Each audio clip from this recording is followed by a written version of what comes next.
ꯃꯌꯥꯝꯕꯨ ꯑꯍꯥꯟꯕꯃꯛꯇꯗ ꯆꯦꯅꯦꯜ ꯑꯁꯤꯒꯤ ꯃꯥꯏꯀꯩꯗꯒꯤ ꯇꯔꯥꯝꯅ ꯑꯣꯛꯆꯕꯒ ꯂꯣꯏꯅꯅ ꯏꯀꯣꯛꯅꯣꯅ ꯈꯨꯔꯨꯝꯖꯔꯤ꯫ ꯉꯁꯤꯁꯨ ꯃꯍꯧꯁꯥꯒꯨꯝ ꯃꯌꯥꯝꯒꯤꯗꯃꯛꯇ ꯌꯥꯝꯅ ꯅꯨꯡꯉꯥꯏꯔꯕ ꯐꯨꯡꯒꯥ ꯋꯥꯔꯤ ꯑꯃ ꯄꯨꯗꯨꯅ ꯂꯥꯛꯆꯔꯤ꯫ ꯋꯥꯔꯤ ꯑꯁꯤꯒꯤ ꯃꯃꯤꯡꯅ ꯂꯝꯀꯦꯠꯄꯤ ꯍꯦꯜꯂꯣꯏ꯫ ꯋꯥꯔꯤ ꯑꯁꯤꯕꯨ ꯏꯕꯤꯔꯛꯄꯅ ꯌꯨꯅꯤꯁꯟ ꯂꯥꯏꯈꯨꯔꯥꯝ꯫ ꯍꯧꯖꯤꯛ ꯃꯌꯥꯝꯒꯤ ꯃꯐꯝꯗ ꯋꯥꯔꯤ ꯑꯁꯤ ꯈꯨꯗꯣꯜ ꯇꯝꯖꯔꯤ꯫ ꯃꯌꯥꯝ ꯄꯨꯟꯅ ꯇꯥꯃꯤꯟꯅꯔꯁꯤ꯫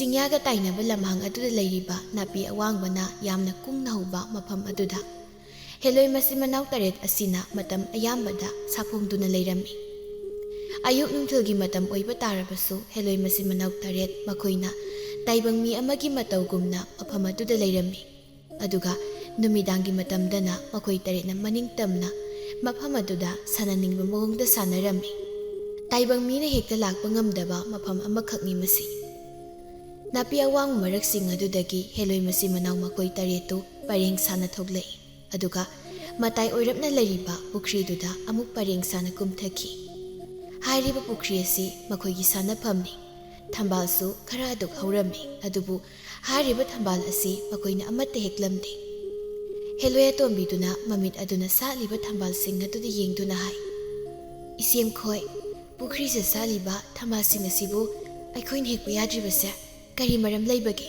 ꯅꯅꯥꯍꯣꯏꯗꯤ ꯈꯪꯖꯗꯦ, ꯑꯃꯨꯛꯇ ꯍꯥꯏꯕꯤꯌꯨꯗꯣ꯫ ꯄꯨꯈ꯭ꯔꯤ ꯑꯁꯤꯗ ꯁꯥꯠꯂꯤꯕ ꯍꯧꯔꯤꯕ ꯊꯝꯕꯥꯜ ꯑꯁꯦ ꯑꯁꯝꯕ ꯊꯝꯕꯥꯜ ꯑꯃ ꯅꯠꯇꯦ꯫ ꯑꯗꯨꯉꯩ ꯃꯇꯝꯗ ꯃꯇꯤꯛ ꯃꯒꯨꯜ ꯌꯥꯝꯅ ꯂꯩꯕ ꯂꯥꯏꯔꯦꯝꯕꯤ ꯑꯃꯈꯛ ꯁꯩꯕꯤ ꯆꯩꯊꯦꯡ ꯐꯪꯗꯨꯅ ꯃꯐꯝ ꯑꯁꯤꯗ ꯊꯝꯕꯥꯜ ꯑꯣꯟꯈꯤ ꯍꯥꯏꯗꯨꯅ ꯏꯄꯥ ꯏꯕꯨꯡꯉꯣ ꯁꯣꯔꯥꯔꯦꯟꯅ ꯋꯥꯔꯤ ꯑꯣꯏꯅ ꯂꯤꯕꯤꯗꯣ꯫ ꯋꯥꯐꯝ ꯑꯁꯤꯕꯨ ꯇꯥꯔꯗꯨꯅ, ꯑꯣ, ꯑꯗꯨꯒꯨꯝꯕ ꯋꯥꯐꯝ ꯑꯃ ꯂꯩꯕ ꯑꯣꯏꯔꯦꯀꯣ ꯃꯁꯦ꯫ ꯑꯗꯨꯗꯤ ꯏꯆꯦꯝꯍꯜ, ꯑꯩꯈꯣꯏ ꯍꯦꯜꯂꯣꯏ ꯏꯆꯤꯜ ꯏꯅꯥꯎꯅ ꯃꯁꯤꯒꯤ ꯊꯝꯕꯥꯜꯁꯤꯡ ꯑꯁꯦ ꯑꯃꯈꯛꯇ ꯑꯣꯏꯔꯕꯁꯨ ꯍꯦꯛꯄ ꯁꯨꯛꯌꯥ ꯌꯥꯔꯣꯏꯗꯕ꯭ꯔꯥ?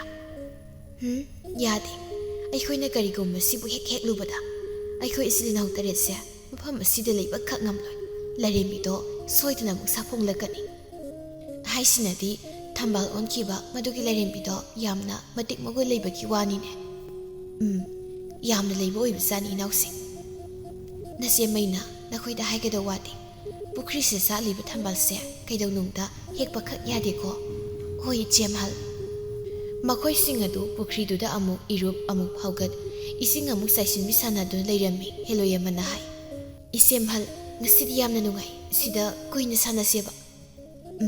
ꯌꯥꯝꯅ ꯅꯨꯡꯉꯥꯏ꯫ ꯈꯔ ꯀꯨꯏꯅ ꯁꯥꯟꯅꯁꯤꯀꯣ꯫ ꯃꯈꯣꯏ 8 ꯑꯁꯨꯝꯅ ꯏꯔꯣꯏꯗꯨꯅ ꯑꯃꯨꯛ ꯁꯥꯟꯅꯩ꯫ ꯃꯈꯣꯏ ꯃꯌꯥꯝ ꯃꯔꯛꯇꯒꯤ ꯍꯦꯜꯂꯣꯏ ꯑꯇꯣꯝꯕꯤꯗꯨ ꯃꯊꯛꯇ ꯐꯠ ꯀꯥꯈꯠꯈꯤ꯫ ꯃꯗꯨꯗ ꯃꯆꯦ ꯑꯃꯅ ꯍꯪꯉꯤ, "ꯑꯇꯣꯝꯕꯤ, ꯀꯗꯥꯏꯗꯅꯣ ꯅꯪꯅ ꯆꯠꯀꯦ ꯇꯧꯔꯤꯕꯗꯣ?" "ꯏꯆꯦꯝꯍꯜ, ꯑꯁꯤꯗꯅꯤ." "ꯍꯩ, ꯄꯪꯂꯥꯞ ꯂꯥꯞꯅ ꯆꯠꯈꯤꯅꯨꯀꯣ." "ꯍꯣꯏ ꯏꯆꯦꯝꯍꯜ."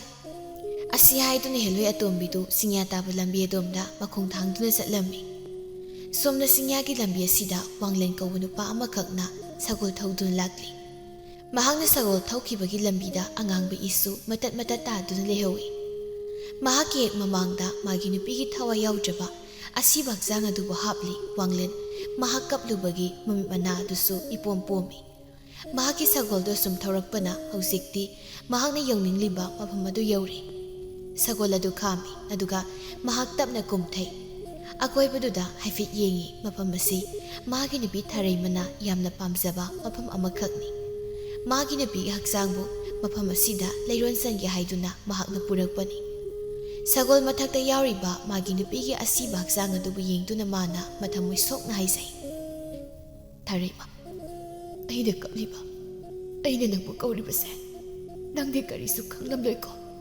ꯑꯩꯕꯨ ꯃꯤꯀꯨꯞ ꯑꯃꯇ ꯊꯥꯗꯣꯛꯇꯨꯅ ꯅꯪꯕꯨ ꯆꯠꯂꯣꯏ ꯍꯥꯏꯅ ꯍꯥꯏꯈꯤꯕꯗꯥꯏꯅꯦ꯫ ꯑꯗꯨꯒ ꯀꯔꯤꯒꯤ ꯉꯁꯤꯅ ꯑꯩꯕꯨ ꯊꯥꯗꯣꯛꯇꯨꯅ ꯅꯪꯅ ꯆꯠꯂꯤꯕ? ꯑꯩꯕꯨ ꯀꯅꯥꯒ ꯂꯩꯍꯧ ꯍꯥꯏꯕꯅꯣ? ꯊꯥꯔꯩꯃ, ꯅꯪ ꯌꯥꯎꯗꯅ ꯑꯩ ꯍꯤꯡꯕ ꯉꯝꯂꯣꯏ." ꯑꯁꯨꯝꯅ ꯃꯍꯥꯛ ꯀꯞꯄꯤ꯫ ꯃꯥꯅ ꯀꯞꯄꯒꯤ ꯇꯦꯡꯊꯥ ꯈꯣꯟꯖꯦꯜ ꯑꯁꯤꯕꯨ ꯍꯦꯜꯂꯣꯏ ꯑꯇꯣꯝꯕꯤ ꯃꯍꯥꯛꯅ ꯍꯦꯛ ꯇꯥꯔꯨꯔꯝꯃꯤ꯫ ꯃꯅꯥꯀꯣꯡ ꯑꯅꯤꯗꯨ ꯊꯥꯡꯒꯠꯇꯨꯅ ꯃꯥꯅ ꯍꯥꯏꯖꯩ, "ꯀꯅꯥꯅꯣ?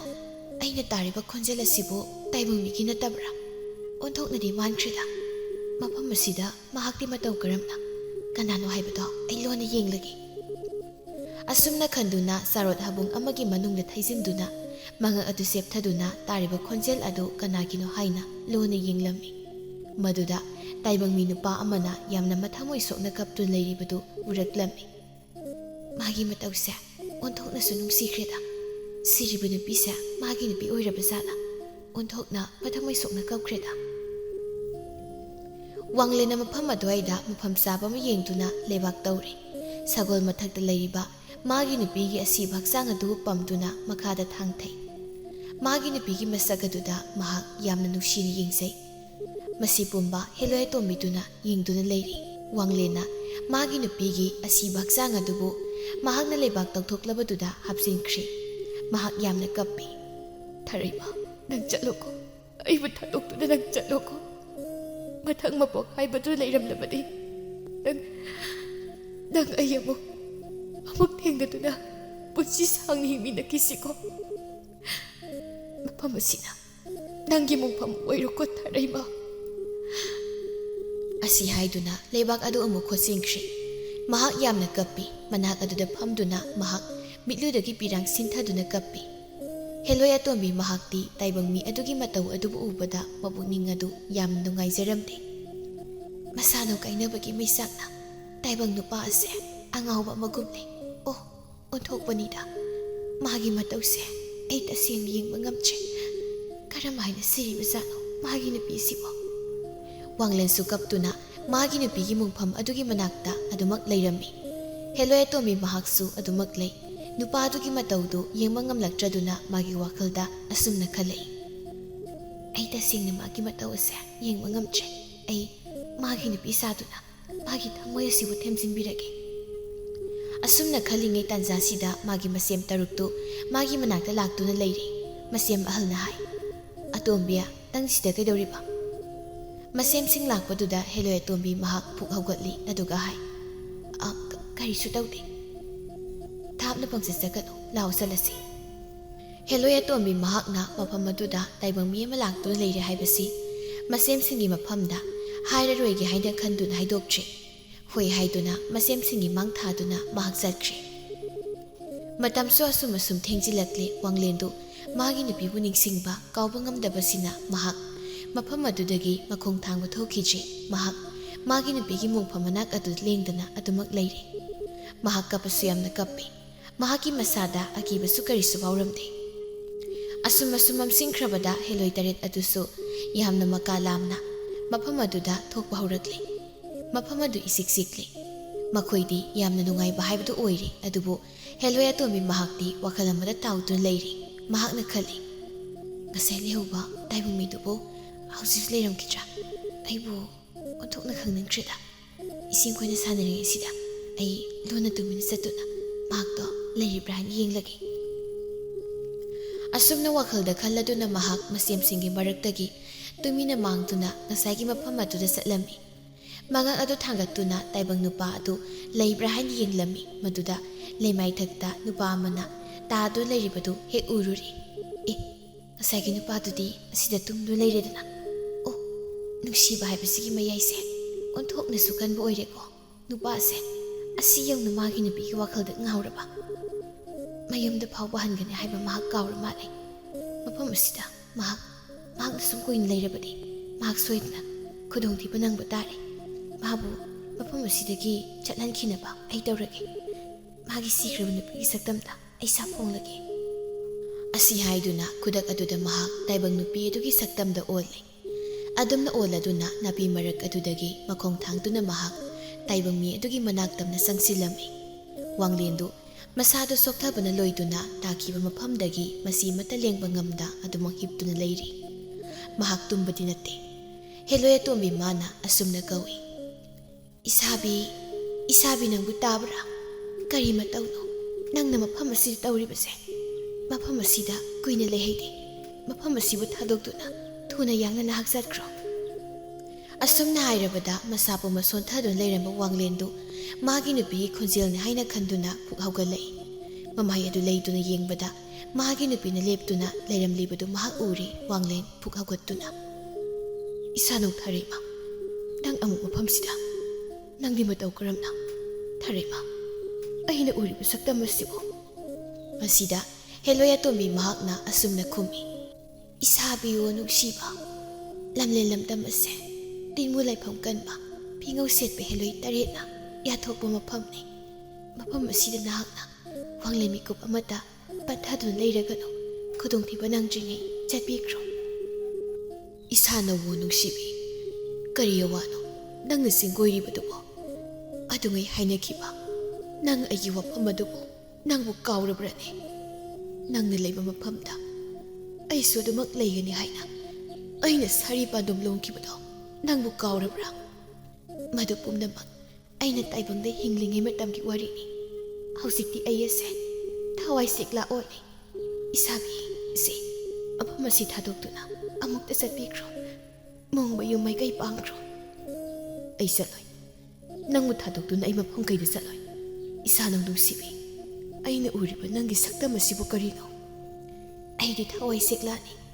ꯏꯁꯥꯕꯤ ꯅꯪꯒꯤ ꯅꯇꯧꯕꯨ ꯌꯦꯡꯕ ꯉꯝꯗ꯭ꯔꯗꯨꯅ ꯑꯩꯍꯥꯛ ꯑꯃꯨꯛ ꯁꯥꯐꯣꯡꯂꯛꯄꯅꯤ ꯑꯩꯗꯤ ꯁꯤꯔꯕꯅꯤ ꯑꯩꯒꯤ ꯊꯋꯥꯏ ꯌꯥꯎꯗ꯭ꯔꯕ ꯍꯛꯆꯥꯡꯕꯨ ꯅꯪꯅ ꯂꯩꯔꯣꯜꯅꯨꯡꯗ ꯆꯟꯈ꯭ꯔꯕ ꯅꯠꯇ꯭ꯔꯥ ꯅꯪ ꯀꯔꯤꯒꯤ ꯃꯗꯨ ꯀꯥꯎꯕꯒꯤ ꯏꯁꯥꯕꯤ ꯏꯁꯥꯅꯧ ꯂꯥꯎ ꯑꯩꯒꯤ ꯅꯥꯛꯇ ꯂꯥꯎ ꯑꯩꯈꯣꯏ ꯑꯅꯤ ꯆꯠꯈ꯭ꯔꯁꯤ ꯅꯪꯕꯨ ꯉꯥꯎꯔꯕ꯭ꯔꯥ ꯏꯁꯥꯕꯤ ꯑꯩꯗꯤ ꯊꯋꯥꯏꯒ ꯍꯛꯆꯥꯡꯒ ꯁꯦꯠꯅꯔꯤ ꯅꯪꯗꯤ ꯑꯍꯤꯡꯕꯅꯤ ꯑꯍꯤꯡꯕ ꯅꯪꯒ ꯑꯁꯤꯕ ꯊꯋꯥꯏ ꯑꯩꯍꯥꯛꯀ ꯂꯣꯟꯗꯤꯟꯅꯕ ꯌꯥꯗꯦ ꯅꯪ ꯆꯠꯂꯣ ꯈꯨꯗꯣꯡꯊꯤꯕ ꯁꯣꯏꯗꯅ ꯅꯪꯂꯒꯅꯤ ꯅꯍꯥꯛꯅ ꯊꯋꯥꯏ ꯁꯦꯛꯂꯥ ꯑꯣꯏꯕ ꯇꯥꯔꯕꯁꯨ ꯑꯩꯒ ꯆꯠꯈ꯭ꯔꯁꯤ ꯅꯪ ꯑꯃꯨꯛꯇ ꯌꯥꯎ ꯀꯩꯗꯧꯕꯒꯦ ꯏꯁꯥꯕꯤ ꯃꯗꯨ ꯌꯥꯕ ꯍꯧꯅꯗꯦꯅꯦ ꯁꯣꯝꯗꯅ ꯍꯦꯂꯣꯏ ꯃꯁꯦꯝ ꯇꯔꯨꯛ ꯑꯗꯨꯅ ꯃꯅꯥꯎ ꯑꯇꯣꯝꯕꯤꯕꯨ ꯑꯃꯨꯛ ꯊꯤꯕ ꯍꯧꯔꯛꯂꯤ ꯑꯃꯅ ꯍꯥꯏ ꯃꯁꯤꯒꯤ ꯑꯉꯥꯡꯁꯤꯅ ꯆꯤꯠ ꯄꯛꯋꯥꯡꯗ ꯃꯥꯡꯂꯤꯕ ꯄꯛꯂꯤꯗ ꯂꯤꯊꯣꯛꯂꯤꯕꯁꯤꯅ ꯀꯗꯥꯏꯗꯃꯨꯛ ꯆꯠꯂꯤꯕꯅꯣꯕ ꯑꯣꯟꯊꯣꯛꯅ ꯊꯤꯕ ꯋꯥꯈ꯭ꯔꯒ ꯇꯧꯔꯤꯁꯦ ꯏꯆꯦꯃꯍꯜ ꯃꯁꯤꯒꯤ ꯑꯉꯥꯡꯁꯦ ꯍꯟꯗꯛ ꯃꯔꯛꯇꯤ ꯌꯥꯝꯅ ꯂꯝꯍꯦꯟ ꯇꯨꯍꯦꯜꯂꯤ ꯈꯔ ꯋꯥꯔꯛꯇ꯭ꯔꯕꯗꯤ ꯌꯥꯔꯣꯏꯗꯧꯔꯤ ꯉꯁꯤꯁꯨ ꯆꯤꯠ ꯃꯥꯡꯈꯤ ꯑꯗꯨꯒ ꯍꯧꯖꯤꯛꯁꯨ ꯃꯍꯥꯛꯅ ꯀꯔꯤꯒꯨꯝꯕ ꯊꯕꯛ ꯑꯃ ꯂꯣꯟꯅ ꯇꯧꯔꯤ ꯍꯥꯏꯕꯁꯦ ꯃꯁꯤ ꯑꯩꯒꯤ ꯆꯤꯡꯅꯕꯅꯤ ꯉꯁꯥꯏ ꯃꯥꯅ ꯂꯩꯔꯝꯈꯤꯕ ꯃꯐꯝ ꯑꯗꯨꯗ ꯃꯍꯥꯛ ꯁꯣꯏꯗꯅ ꯑꯃꯨꯛꯀ ꯂꯩꯔꯝꯒꯅꯤ ꯏꯆꯦꯝꯈꯣꯏ ꯃꯐꯝ ꯑꯗꯨꯗ ꯑꯣꯏꯅ ꯆꯠꯁꯤ ꯍꯣꯏ ꯍꯥꯏꯗꯨꯅ ꯃꯈꯣꯏ ꯇꯔꯨꯛ ꯉꯁꯥꯏꯒꯤ ꯃꯐꯝ ꯑꯗꯨꯗ ꯑꯃꯨꯛ ꯆꯠꯂꯝꯃꯤ ꯁꯣꯝꯗꯅ ꯍꯦꯂꯣꯏ ꯑꯇꯣꯝꯕꯤ ꯃꯍꯥꯛꯅ ꯊꯥꯔꯩꯃꯒꯤ ꯁꯛꯇꯝ ꯁꯥꯗꯨꯅ ꯇꯥꯏꯕꯪ ꯅꯨꯄꯥ ꯑꯗꯨꯕꯨ ꯃꯌꯨꯝꯗ ꯍꯟꯈꯤꯅꯕ ꯀꯟꯅ ꯍꯥꯏꯕꯗ ꯋꯥꯡꯂꯦꯟ ꯌꯥꯕ ꯀꯧꯕ ꯁꯨꯡꯂꯩ ꯂꯩꯔꯝꯗꯦ ꯃꯥꯒꯤ ꯅꯨꯄꯤꯒꯤ ꯃꯅꯥꯛꯇ ꯑꯗꯨꯃꯛ ꯂꯦꯡꯗꯅ ꯂꯩꯒꯅꯤ ꯍꯥꯏꯅ ꯑꯗꯨꯃꯛ ꯍꯥꯏꯔꯝꯃꯤ ꯏꯁꯥꯅꯋꯣ ꯊꯥꯔꯩꯃ ꯅꯨꯖꯥꯋꯣ ꯅꯪꯕꯨ ꯅꯨꯡꯁꯤꯕꯤ ꯅꯁꯥꯕꯤ ꯑꯩꯅ ꯍꯥꯏꯔꯤꯕ ꯌꯋꯥ ꯑꯁꯦ ꯅꯪꯕꯨ ꯑꯃꯨꯛꯇ ꯌꯥꯕꯤꯌꯨ ꯀꯩꯗꯧꯕꯒꯦ ꯁꯤ ꯑꯩꯒꯤ ꯃꯥꯡꯗ ꯂꯦꯞꯂꯔꯣ ꯑꯩꯈꯣꯏ ꯑꯅꯤ ꯄꯨꯟꯅ ꯃꯣꯡꯕ ꯏꯔꯥꯜ ꯌꯥꯏꯇꯝꯅ ꯈꯣꯡꯗꯣꯏꯈ꯭ꯔꯁꯤ ꯍꯦꯂꯣꯏ ꯑꯇꯣꯝꯕꯤ ꯃꯍꯥꯛꯇꯤ ꯀꯔꯤ ꯇꯧꯒꯗꯕꯅꯣ ꯍꯥꯏꯕ ꯃꯀꯣꯛ ꯉꯥꯎꯔꯤ ꯇꯥꯏꯕꯪ ꯃꯤ ꯑꯗꯨ ꯃꯍꯥꯛꯅ ꯐꯅ ꯀꯟꯅꯗꯤ ꯊꯦꯝꯕꯅꯤ ꯑꯗꯨꯕꯨ ꯊꯦꯝꯕꯗꯤ ꯌꯥꯗ꯭ꯔꯤ ꯑꯗꯨꯅ ꯃꯍꯥꯛ ꯇꯥꯏꯕꯪ ꯃꯤ ꯑꯗꯨꯒꯤ ꯃꯤꯠꯃꯥꯡꯗ ꯂꯦꯞꯂꯔꯒꯦ ꯍꯥꯏꯅ ꯈꯟꯗꯨꯅ ꯃꯈꯣꯡ ꯑꯗꯨ ꯊꯥꯡꯗꯨꯅ ꯆꯪꯁꯤꯜꯂꯤ ꯑꯗꯨꯒ ꯅꯨꯄꯥ ꯑꯗꯨꯒꯤ ꯃꯃꯥꯡꯗ ꯂꯦꯞꯂꯝꯃꯤ ꯋꯥꯡꯂꯦꯟꯗꯤ ꯍꯔꯥꯎꯕꯅ ꯂꯣꯏꯔꯦ ꯃꯥꯒꯤ ꯋꯥꯈꯜꯗ ꯁꯤꯈ꯭ꯔꯕ ꯃꯥꯒꯤ ꯅꯨꯄꯤꯗꯨ ꯑꯃꯨꯛ ꯍꯜꯂꯛꯇꯨꯅ ꯃꯥꯒꯤ ꯃꯤꯠꯃꯥꯡꯗ ꯂꯦꯞꯂꯔꯦ ꯍꯥꯏꯅ ꯈꯟꯖꯔꯝꯃꯤ ꯃꯍꯥꯛꯅ ꯍꯔꯥꯎꯅ ꯏꯁꯥꯅꯣ ꯅꯪ ꯑꯃꯨꯛ ꯍꯤꯡꯂꯕ ꯂꯥꯛꯑꯣ ꯑꯩꯈꯣꯏꯅꯤ ꯆꯠꯂꯁꯤ ꯑꯩ ꯁꯒꯣꯜ ꯊꯧꯔꯒꯦ ꯅꯪ ꯇꯣꯡꯂꯣ ꯏꯁꯥꯕꯤ ꯅꯅꯥꯎ ꯑꯣꯏꯕꯤ ꯑꯩꯍꯥꯛꯇꯤ ꯅꯪꯒꯤ ꯍꯛꯆꯥꯡ ꯇꯪꯈꯥꯏ ꯑꯣꯏꯈ꯭ꯔꯕ ꯅꯨꯖꯥ ꯃꯍꯥꯛꯇꯨ ꯅꯠꯇꯦ ꯃꯐꯝꯁꯤꯗ ꯌꯥꯊꯣꯛꯄ ꯏꯀꯨꯝ ꯏꯀꯥ ꯅꯥꯏꯕ ꯆꯣꯏꯅꯧ ꯐꯝꯕꯥꯜꯒꯨꯝ ꯃꯅꯤꯒꯨꯝ ꯃꯉꯥꯜ ꯅꯥꯏꯕ ꯇꯥꯏꯕꯪꯅ ꯀꯣꯂꯣꯏꯅꯗꯨꯅ ꯁꯤꯡꯊꯥꯕ ꯆꯤꯡꯉꯨꯃꯥꯒꯤ ꯃꯃꯣꯝꯂꯣꯏ ꯍꯦꯂꯣꯏ ꯇꯔꯦꯠ ꯍꯥꯏꯕꯗꯨꯒꯤ ꯑꯇꯣꯝꯕꯤꯅꯤ ꯑꯩꯍꯥꯛꯇꯤ ꯋꯥꯐꯝ ꯑꯁꯤ ꯇꯥꯕꯗ ꯋꯥꯡꯂꯦꯟꯗꯤ ꯁ꯭ꯋꯥꯏ ꯂꯥꯎꯏ ꯃꯊꯟꯇ ꯑꯉꯛꯄꯁꯨ ꯐꯥꯎꯏ ꯑꯗꯨꯕꯨ ꯃꯥꯅ ꯎꯔꯤꯕ ꯁꯛꯇꯝ ꯑꯁꯤꯗꯤ ꯃꯥꯒꯤ ꯅꯨꯄꯤ ꯊꯥꯔꯩꯃꯒꯤ ꯁꯛꯇꯝꯅꯤ ꯑꯗꯨꯅ ꯑꯃꯨꯛꯁꯨ ꯃꯥꯅ ꯍꯥꯏꯔꯤꯕ ꯋꯥꯐꯝ ꯑꯗꯨ ꯊꯥꯖꯕ ꯉꯝꯂꯝꯗꯦ ꯅꯪ ꯍꯦꯂꯣꯏ ꯅꯠꯇꯦ ꯑꯁꯤꯕꯨ ꯊꯋꯥꯏ ꯁꯦꯛꯂꯥꯁꯨ ꯅꯠꯇꯦ ꯅꯪ ꯇꯥꯏꯕꯪ ꯃꯤꯅꯤ ꯅꯪ ꯑꯩꯒꯤ ꯏꯁꯥꯅꯧ ꯊꯥꯔꯩꯃꯅꯤ ꯏꯁꯥꯅꯧ ꯀꯔꯤꯅꯣ ꯅꯪꯅ ꯑꯩꯒꯤ ꯐꯝꯗ ꯆꯦꯡꯂꯧ ꯁꯛꯂꯣꯠꯀꯦ ꯅꯤꯡꯂꯤꯕ ꯁꯤ ꯂꯥꯎ ꯑꯩꯈꯣꯏ ꯑꯅꯤ ꯆꯠꯈ꯭ꯔꯁꯤ ꯅꯪ ꯌꯥꯎꯗꯅ ꯑꯩ ꯌꯦꯡꯕ ꯉꯝꯂꯣꯏ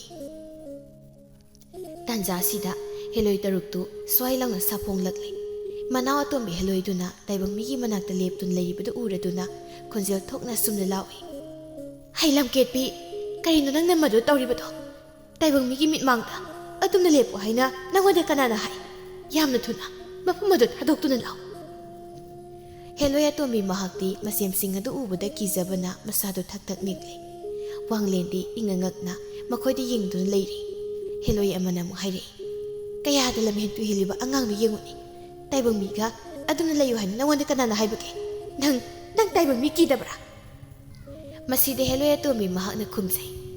Isiem tarukpu amukta saugatpikino. Nanaw igi wafamse amukta tabiyo. Taibang mahak ase. Mahagi masano kaina maisakna. Mafam asida angawbagumna liyenduna mahak layri. Mahagi mataw siyengamdi. Adugi adu mafam asidagi mabu chakina bahayduna matiyang pangjarambani. Maduda nangi nathau kari lay. Asuk laifam tinfam kangra mafam sida. Helloi nahak na thanta layramniba nang timulay mo kidabra. Yam thuna law. Isiem khoi hana khongsan biramlo. Nanaw ay manglan mikup amatangi matungta khongdoiraklagi. Hai Lamketpi taibang mi sigi matung ingrage hairibra na karigino asuk yamna lamhen masipo law yam thuna law na Helloi Atombina mamai leiduna nupatuda arebu oina hai mafam asida nahak koina leiragano isim singna aibu kauri ayamuk chatlage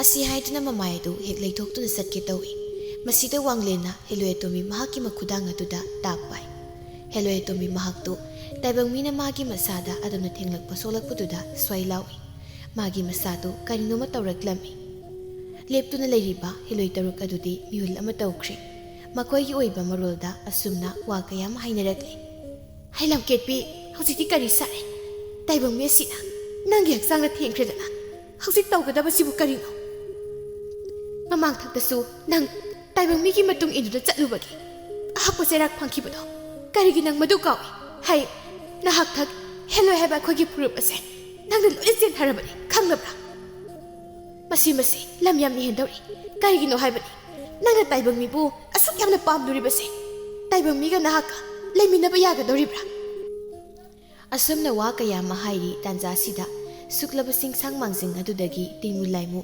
saroi ngaroi mayam ama hoilaw tu thorakli makhoina hoilaw bage khonjel adu tabada Helloi makhoi taret amadi wanglen mahaksu yauna ingangang na yengthoi Helloi nupi man hairei timulai mulakle saroi ngaroi thulakle inausa jensi mafam asida koina leibi yaroi sensi makhoi ge makhutta aikhoi soida takibu tare aikhoi ge itik yai pumnamak mangki jige mafam asi thadoktuna aikhoi sensi asumna haiduna makhoi singdu senba yausomba yaw tawduna satkirami Helloi Atombi magi thamoi adi mi pairi taibang mi mahakna magi aksangda thengkhrabada mahakna thoktuna senma ngamchri lepliba nupaduda yengduna hai he tamba taibang mi nangna gi aksangda thengkhrabadina ai isem khoi gi matung induna chatpa khak yarroi timulai sarangaroi sing asina mafam asi yaurakchri ai buduna nang mafam amada thuna chalo wangleni ingangai timulai mu haina haribadu mahakna masak ubu natte makhoi khonjel bodi tai masada akiba kaya masu phaurei Helloi Atombi tuna hariba mafamadu mahak tai mahaki mamita Helloi Atombi du mahagi nubi tharei ma oina aduma uri mahakna haribadu tarduna mahakta wo makhangdana amukasu Helloi nupi dugi makhutta tapaiduna magi sakol lariba mafamadu tamna singi Helloi Atombi mahaksu taibang migi makhutta sankhrabani wakari su haije tumina inari wangle na hai isano sagol sayak thagasida kakhalasi thuna yang isakrasi asi haiduna masano mahakpu sagol mathak adu singkhat piri magi sagol adu mamai leiduna mafam adudagi thuna yang na thauduna saikri singdagi thoglakpa timulai musing saringaroi sing makoina thokpa koingangang leiri somdana Helloi masi manaw taruktu maithong imong maksinna pulaphamdu leiri Helloi aman haire kaya dalam helibano hausikti mahak taibang mi gilakta tinduna taibang sinyak saduna hingba tariduna ichiem hal karidi upai lei asumna tawgani haibase aikhoina magi mafamda kayarak hana haibane adubu mane hekta asumna thoklaba matawba ma hausikti taibang lakta tilleba mane ma busido wana len poisanu koma mana matung inakriba taibang mi atune he amang yaithong kumjingai sajik matung injingai thaba mamai waiji phawdi mahak taibang nakta tinduna leiba tare ko isiem khoi inaw tobi mahak yauduna aikhoi leiba tare ne inawsa karidi upai lei manaw nupina leitrabada makhoi wakhal yamna wana nungaitana leinari amama marakaduda wanglena magi nupiu puduna sagol thauduna sum lakpasina haujikti mayumda yauri Magi mayumda kanasu leibanate magi wakalda mana purakliba nupi asi magi nupi tharaimani haina aduma khalami. Magi nupi asengba tharaimana sikhibadugi wakal pumba mahak loina kauthokli. Sagoldo mafam sana khamlamduna makoyani yumtamna sanglei. Wanglena hai isano mungba yumda sangsido. Asi haiduna makoy ani sangi Helloi atomi mahakti asumna taibang migi mayumda sangdu leibasida magi masado yamna hainadaba ma haibdo oirami. Mahak su khangli taibang mi asina hek hingliba makhaidi mahak taibang mi mahaki manakta lengdana dumak leitaba yaroi haibasi. Wanglena hai isano nangbu tarasak lambrane.